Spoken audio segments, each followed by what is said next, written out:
All right, guys, let's get into it. This is part 3 of Quaternions. I'm feeling it. I'm feeling myself. I feel like this is the one. I think this is it. I got my Billy Joel shirt on, so it's like, who's here to stop me? But anyway, yeah, this is part 3. I'm still not figuring it out completely, but I'm getting there slowly but surely. So we're gonna watch this one, How to Use Quaternions by Positive Attitude. I like that. I like the positivity today. Yes! All right, we're gonna watch it. Let's get it. Quaternions are bizarre but very useful mathematical objects. If you need to describe the orientation of a three-dimensional body in space, you really need to use quaternions. Whoa! Widely used for 3D graphics, Damn, robotics, this is and cool. physical How's simulations. he doing that? The only problem with quaternions is that it's hard to get started with them. Dude, that's This what I'm video, saying I though. will give you the full set of knowledge required to use them or Full implement knowledge, them thank in you. code from scratch. Sorry, what's your name, dude? I need to know your name. Alright, he doesn't have a name. I'm just calling Positive Attitude Guy until he tells me. It might be tempting to use Euler angles instead, but I will try to convince you that quaternions are simpler and better in any aspect. Thank you. Let's get started by looking at Euler angles. We start with an object that is not rotated and make a sequence of rotations. I picked the ZYZ scheme as an example. First, we rotate the object around the z-axis by alpha. Makes Then, sense. we use the object's local y-axis to rotate by beta. And finally, we use the local z-axis to rotate by gamma. So Euler angles are successive rotations around different axes. Looks simple? Not really. That may be not very intuitive, but we can obtain any possible orientation of the object with only one rotation defined by one axis and one angle. If we rotate around this vector, we can revert all three rotations in one step. And this is what quaternions do. Yes, okay. So this is from the last video. I kind of picked up on this for a second. But it seems like Quaternions, instead of having to do 3 separate rotations, elementary rotations, and Euler angles, Quaternions allow you to stab. Remember the stab guy with the knife? You can stab it in, and then you can rotate it back to its original position in one, what is it saying? In one movement, I guess. Yeah. But quaternions are not only the way to represent rotations, it's also a special mathematical entity that makes all rotation calculations very simple. Quaternion could be represented as a combination of scalar and three-dimensional vector. So basically, quaternion is 4 numbers, where r is scalar and xyz are components of the vector part. And to work with quaternions, we need to know how to do mathematical operations with them. I will give you a quick summary now and explain these operations in the last part of the... Okay, before we go on, a quaternion has a scalar r and a vector as its components. R is a member of the real numbers, and vectors of a member of the real numbers in 3D space. And this is just q is equal to r, and then the vector written out, and then q is equal to r, x, y, z. So it's all the components. Of the video. Probably wrong, but that's okay. That's okay. 2 quaternions could be added or multiplied. Note that, That makes when sense. you multiply 2 quaternions, their order in this operation matters. Pay Okay. attention to that. We talked about that, right? Because We you can have also left multiply and right quaternion multiply. by a scalar. Quaternion has a length usually called norm, and quaternions used for rotations should be normalized or have a norm of 1. And the last operation is conjugation, usually denoted with a star. I will explain conjugation later with an example. This is the whole set of mathematical operations with quaternions. Okay, so quaternions can be added together. That makes sense. They can be multiplied, but it's not commutative. They can be multiplied by scalar. That makes sense. They're normalized. I remember learning this. What is the normal vector? And what's the absolutely idiotic vector look like? Looks like this. Looks like me. Yep, it's normal to the surface. So it's normal. It's going to be perpendicular to that vector. I guess in a cube. I don't know. I don't remember exactly how to find this. Does it say how to find this? Yeah, just normal to the surface. All right, well, we'll figure that out. I understand more or less what that's saying. And then the conjugation is the negation of the vector. So it's like the opposite of the quaternion. Sorry, We the need to negation know of the to quaternion. work with rotations. So let's get started on that by taking a look at two reference frames. One is our world's reference frame. I will call it global. The other one is a local reference frame of the object. The object always stays stationary and not rotated in its local reference frame. So, when we say that the orientation of the object could be described with quaternion, we actually mean that this quaternion describes the orientation of the object's local reference frame relative to the global reference frame. Okay. Let's say we have a vector with a length of 1 and rotate the reference frame around it at angle theta. If we take a look from the vector's origin towards its end, clockwise rotation is positive and counterclockwise is negative. Okay, that's You counterclockwise. can also use the right-hand rule to find what direction of rotation is positive. Take your right hand and give a thumbs up to the Dude, I have PTSD from the right-hand rule. This is like physics all over again. Oh, mercy. vector and also to this video. If you point with your thumb in the same direction as the vector goes, your folded fingers will show you the direction of positive rotation. That makes sense. This is a general agreement that it's used everywhere in math and science. So, we have normalized vector v and angle theta. The rotation quaternion will have a scalar part equal to the cosine of half theta. The vector part will be the sine of half theta multiplied by v. Okay, this is what was in the last video. I think I just don't understand yet why this is. Like, why is it cosine theta over 2? I think the theta over 2 makes sense because we talked about that adding rotation when you're using, or like, okay, let me explain. When you right multiply by I, it shifts over and I guess the units go backwards and it rotates to the left. Okay. The v vector is the axis rotation. So that's a vector. The normal to that vector is going to be 1, or the magnitude is normal. I think it's yeah, maybe they're the same thing. I'm going to just assume that. Angle of rotation. So it's rotating at an angle here. And I guess it just must be a property then that the quaternion, what is this left part? We have normalized vector v and angle theta. The rotation quaternion will have a scalar part. So the scalar must just be cosine theta over 2, whatever angle you're rotating at. Equal to the cosine of half theta. The vector part will be the sine of half theta multiplied by v. If v was normalized, the quaternion will be normalized as well.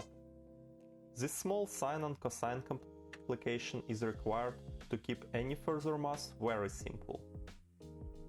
Let's play with that entity a bit. First, it's easy to see that minus q is the same rotation as q, because if we take a vector minus v and angle minus theta, that will be the same rotation.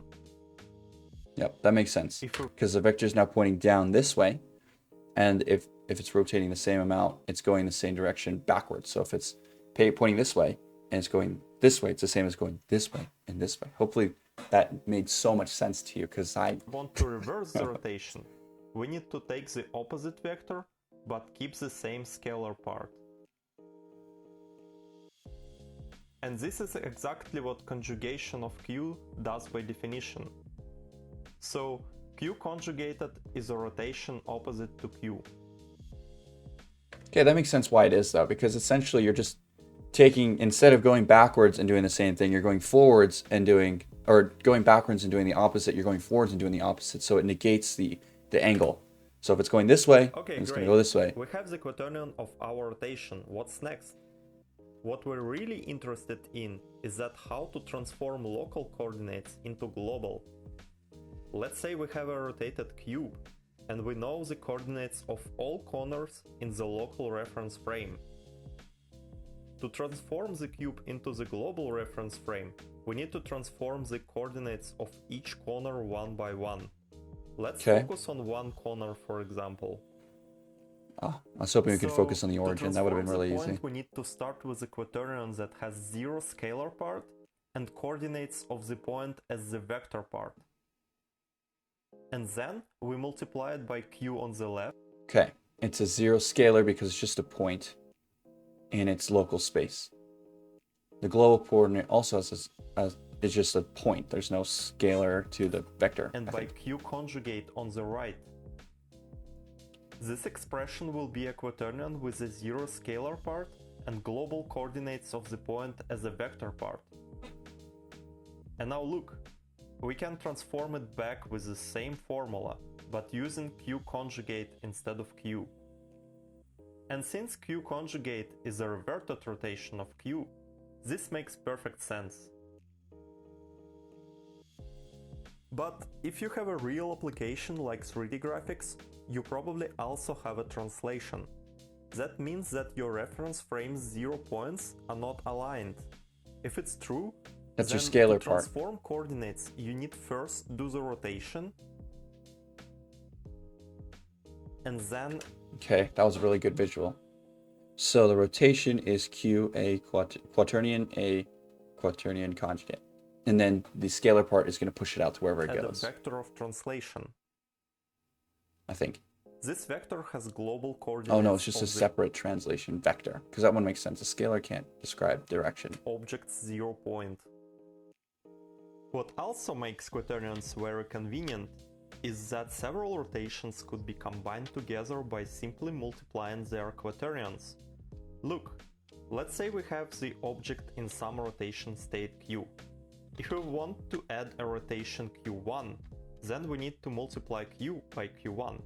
But there are two ways to do that. We can put q1 on the left or on the right. The choice defines a reference frame that we use for the rotation vector. For example, we want to rotate 90 degrees around the y-axis. Okay, so I think from what we were talking about like before the last video, remember how like 1 over pi and 1 over pi plus 1 over pi I gave you the 40 or the 45 degree angle in a 2D reference frame for complex numbers? This is giving off similar vibes, right? We're trying to do a 90 degree, right? Vector. For example, we want to rotate 90 degrees. And in order to do 90 degrees, oh no, it's pi over 4. Maybe am I getting this? Cosine pi over 4 would be 1 over 2, 1 over root 2 plus 1 over root, or just whatever.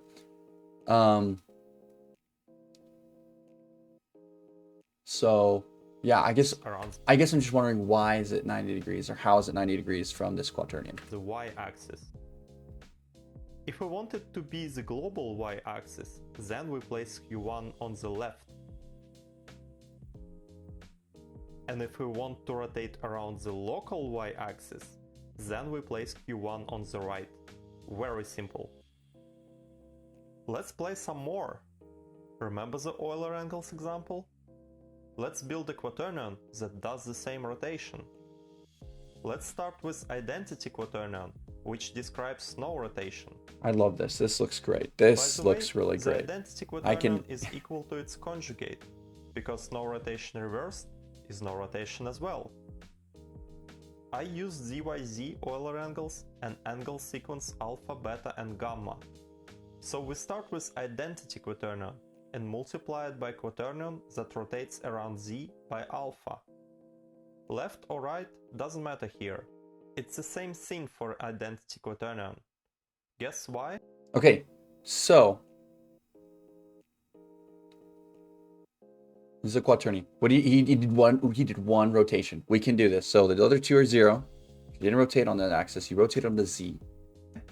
He rotated 45 degrees to the Z, which would be, that's alpha. Alpha's 45.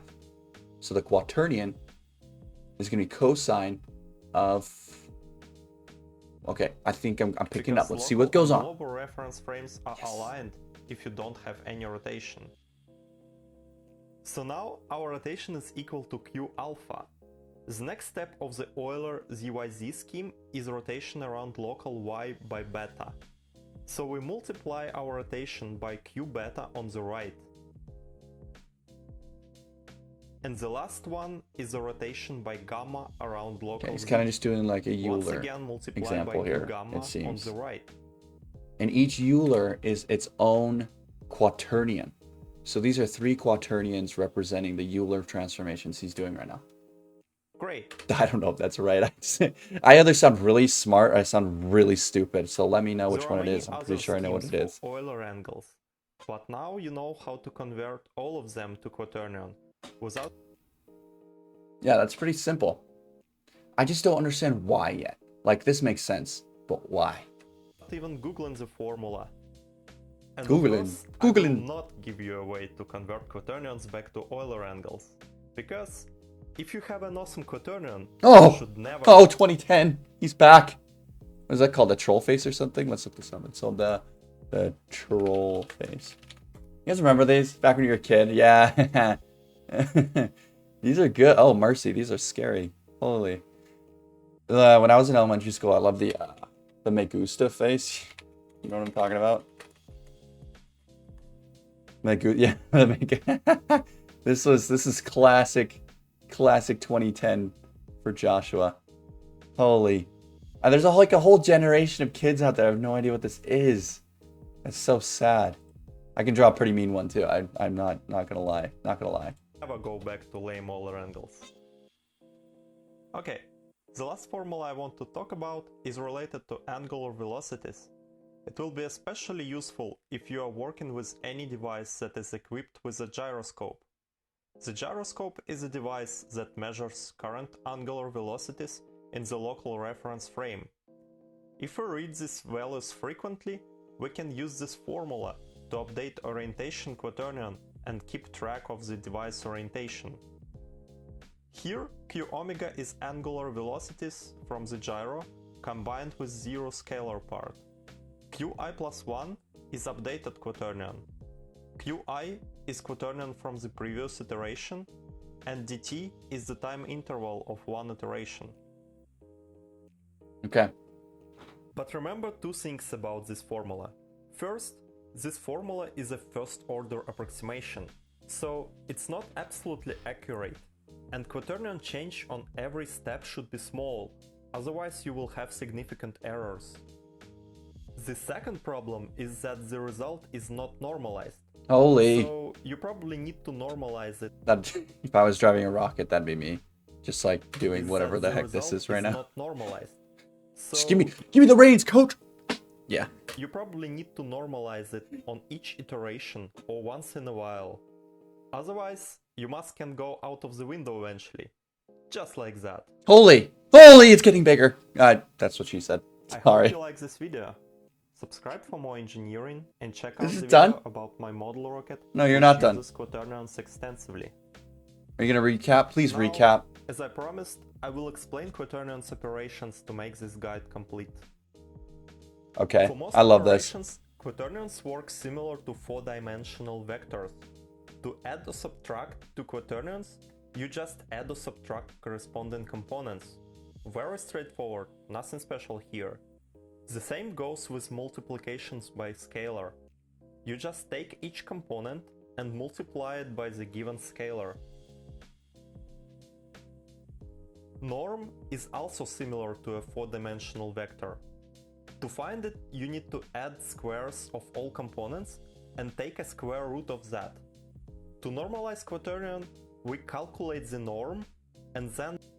Yeah, norm is magnitude then. So it's just like kind of like distance formula, obviously, but like with 4-dimensional vector. multiply our quaternion by That's what that 1 is. I'm divided so by the sorry. norm. Of I'm course, still trying to catch zero up, guys. quaternion is the one that could not be normalized. Conjugation is quite similar to complex numbers. To find the quaternion's conjugate, we need to take the same scalar part, but the negative vector part. Nothing special so far. The last operation is a multiplication of two quaternions, the origin of all coolness.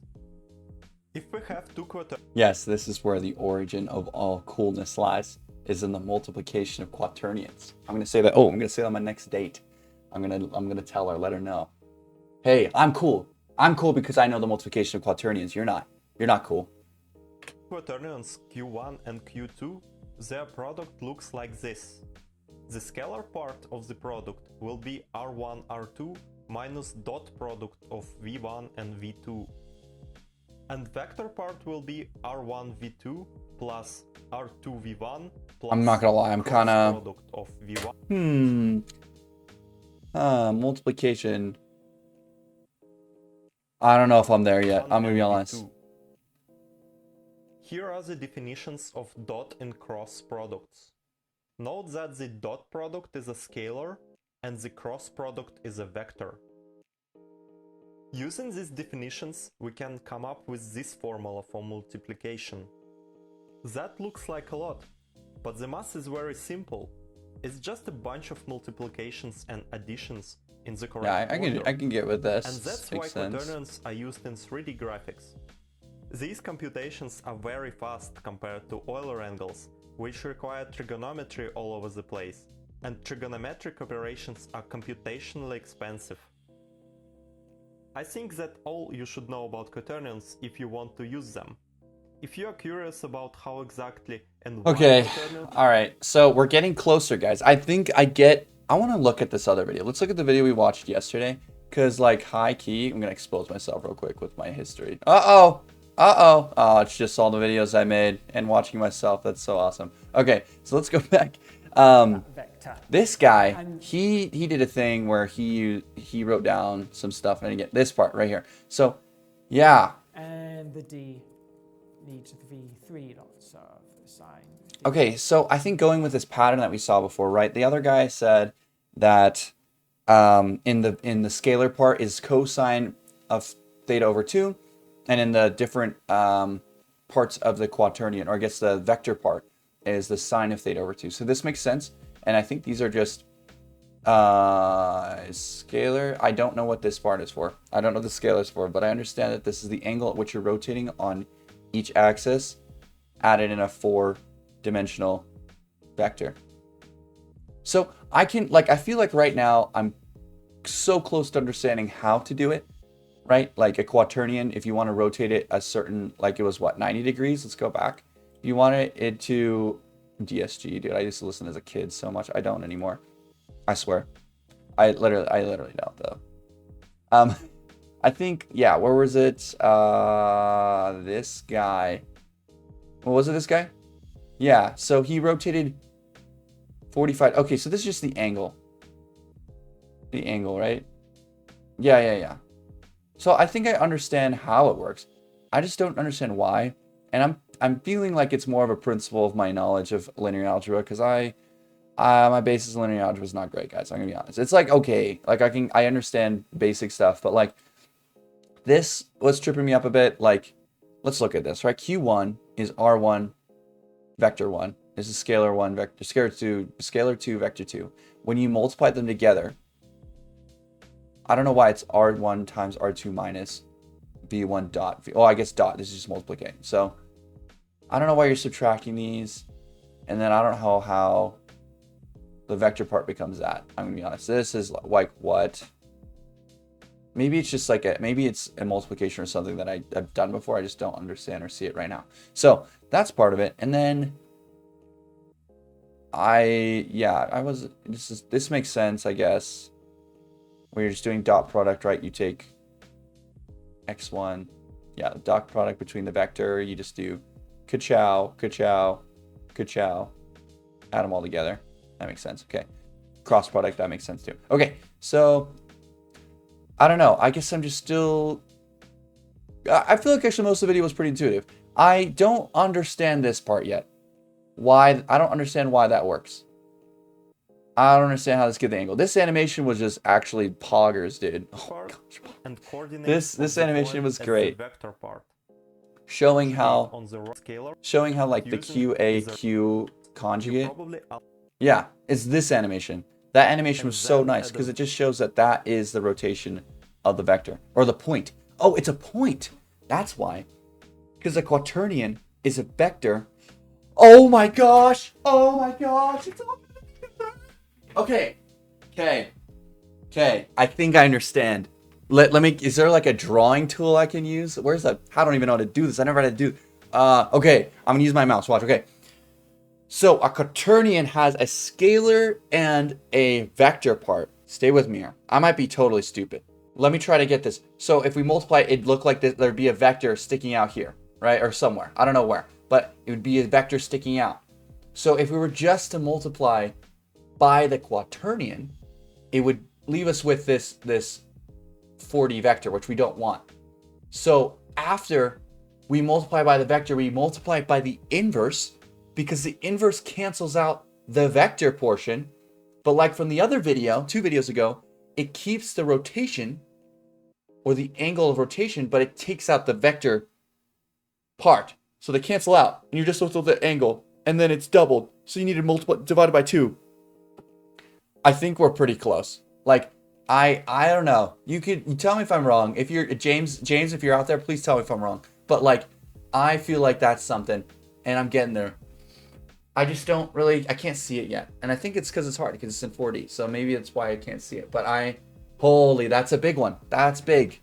Let's go. So, yeah, I think that makes sense, right? All right, I'm gonna leave it there. We're gonna let it sit. I think maybe one more. I don't know, one more video, and or maybe some practice. I might do some practice of my own, but this will be good. Thanks, guys. Oh, it's so sick.